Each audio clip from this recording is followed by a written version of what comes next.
This is a moment of great change, a lot of volatility, a lot of complexity, a lot of interdependence.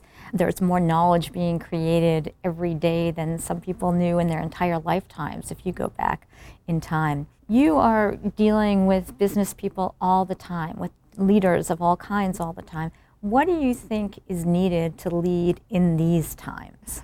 I think that the lessons for leading nations or any initiative, businesses or nonprofits, is really the same. You have to have a very, very clear idea of the mission. You have to execute it, sometimes in steps, but I think all the while you have to have a sense of something bigger than just yourself and that one institution you're running.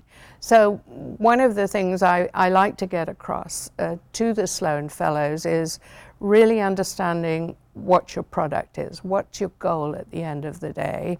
Of course, one has to understand how to fund it and to make money or perpetuate it in some way. But the other is, I've always, perhaps because I'm an only child, I've always seen the importance of community, of ecosystem, and of having a collaborative cluster. You know, it's this concept that the wolf makes the pack, and the pack makes the wolf. Mm-hmm. I think it's very important.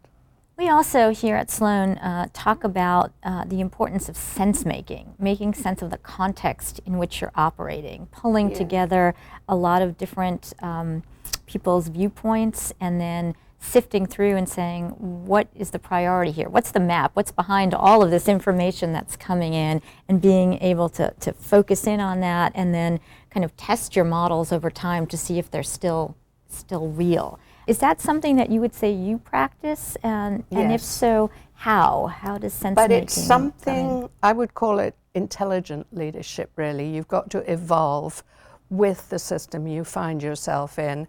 And I think when I was much younger, I had views that if only people would do it the way I'm saying, it would work. And I realized after years that people see things very, very differently. And if you're going to run a successful organization, you need the diversity, not just of ethnicity and all the things we think about. You need the diversity of ways of thinking about things. And I'm very goal-oriented. I like clear, definitive achievements along the way, and some people don't. They like to work and leave it open-ended. And those are the people who will say, more research needs to be done on this. You know, I've learned so much in getting feedback from people.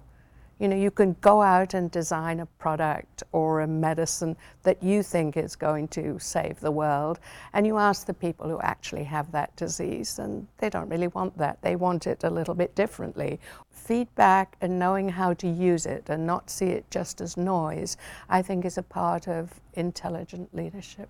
So you have led in for-profit companies, in nonprofit companies, in small companies, and in fact you're a venture capitalist right now, so supporting a lot of very tiny companies as well as large ones.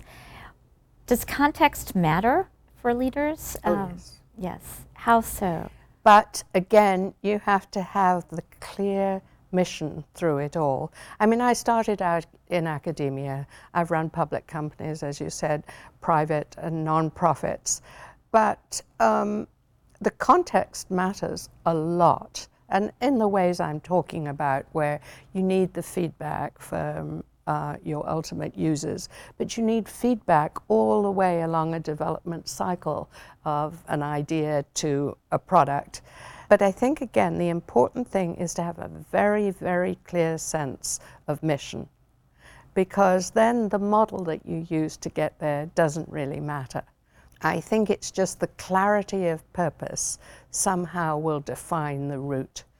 But what kind of model you pick, I think, needs to be matched to the context. It's interesting that there are different models, but the notion of mission transcends all of these different contexts. I think the simple underlying business is, why is your product useful and why will somebody buy it? I think that's really what you need to understand. And the technology you use to get there, again, is as important as the business model. It can't fail, but I don't think it matters what it is. Okay, great.